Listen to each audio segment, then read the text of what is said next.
مسیح خداوند کے جلالی اور قدوس نام میں آپ سب کی سلامتی ہو۔ میں پاسٹر حنیف آپ کی خدمت میں حاضر ہوں۔ آج میں آپ کے ساتھ ایک سوسائٹی کی بات کرنا چاہتا ہوں۔ اگر پہلا زبور اس کی پہلی اور دوسری آیت پڑھیں تو یہاں لکھا ہے، مبارک ہے وہ جو شریروں کی صلاح پر نہیں چلتا اور خطا کاروں کی راہ میں کھڑا نہیں ہوتا اور ٹھٹھا بازوں کی مجلس میں نہیں بیٹھتا، بلکہ خداوند کی شریعت میں اس کی خوشنودی ہے۔ میرے عزیزو، آج کی جو خوبصورت بات ہے، یہ ایک سوسائٹی پر میں گفتگو کرنا چاہتا ہوں کہ وہ شخص جو شریروں کی، خطا کاروں کی اور ٹھٹھا بازوں کی سوسائٹی میں رہتا ہے، اس کا اجر کیا ہوگا۔ جس کی توجہ، جس کا دل خدا کے کلام کے ساتھ، راست بازوں کے ساتھ لگا رہتا ہے، اس کا اجر کیا ہوگا۔ بائبل مقدس میں لکھا ہوا ہے کہ وہ جو راست بازوں کی سوسائٹی میں رہتا ہے، راست بازوں کے ساتھ رفاقت رکھتا ہے، وہ اس درخت کی مانند ہوگا جو پانی کے کنارے لگایا گیا، جس کا پتا بھی نہیں مرجھاتا، سو جو کچھ کرے بار بار ہوگا۔ ایک مثال آپ کو سنانا چاہتا ہوں۔ مجھے پودوں کا تھوڑا سا شوق ہے۔ میں چاہتا ہوں کہ گھر میں مختلف پودے لگے ہوں، گرینری ہو، ہریاول ہو تو اچھا لگتا ہے۔ میں ایک پودا لے کے آیا، اس کو میں نے اپنے گھر میں گملے کے اندر لگایا، الگ سے اس میں نے مٹی ڈالی، اور مجھے چونکہ پودوں کے بارے میں بہت تجربہ نہیں ہے، اس لیے میں نے اس میں جب مٹی ڈال کے اس میں پودے کو لگا دیا، پانی دیا اور اس کا انتظار کرنے لگا کہ یہ اب بہتر سے بہتر ہوتا جائے گا۔ ہر روز اس کو دیکھتا تھا، لیکن ایک دن میں نے دیکھا کہ اس پودے کی جو بالکل درمیان والی کومپل ہے، جو بہت نازک ہوتی ہے، جو بڑھنے کے لیے نکلتی ہے، وہ سوکھ رہی ہے، اس کا رنگ پیلا پڑ گیا، وہ بڑھ نہیں رہی تھی۔ تو میں نے بڑی فکر مندی کے ساتھ ایسا کیا، مجھے یہ سمجھ آئی کہ اس کی جڑ کے اندر کچھ ہے۔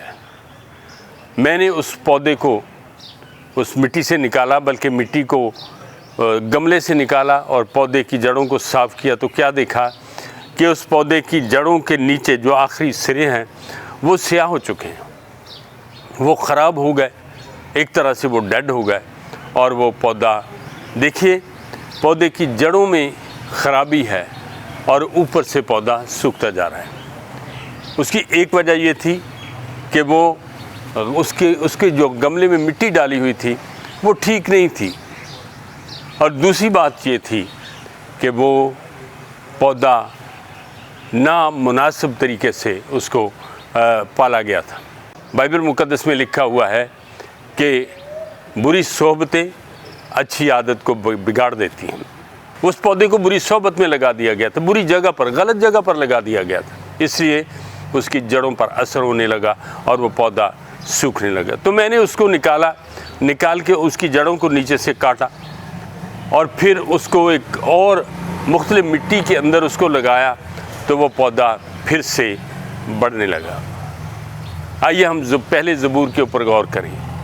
دو سوسائٹیاں ہیں میرے عزیزو۔ ایماندار کی سوسائٹی یہ ہے کہ وہ ارد گرد کے ماحول کو، جہاں وہ بیٹھتا ہے، جہاں وہ باتیں کرتا ہے، جہاں اس کا لین دین ہے، جہاں اس کی رشتہ داریاں ہیں، اس سوسائٹی پر غور کریں، کیونکہ اس سوسائٹی کی جڑوں کے اندر خرابی ہے، اس مٹی کے اندر خرابی ہے، اس سوسائٹی میں خرابی ہے۔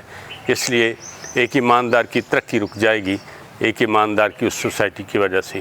آئیے ہم اس سوسائٹی کا انتخاب کریں، اس سوسائٹی پر غور کریں، اور خود کو اس سوسائٹی سے جہاں خرابیاں ہیں اسے الگ کر کے بابرکت روحانی اور کلام مقدس کی سوسائٹی میں اپنے آپ کو ایڈجسٹ کرنے کی کوشش کریں۔ دعا مانگیں، خداوند آپ کو ایسا ہی کرنے کی توفیق دے، ایک بابرکت سوسائٹی میں پھلدار زندگی گزارنے کے لیے۔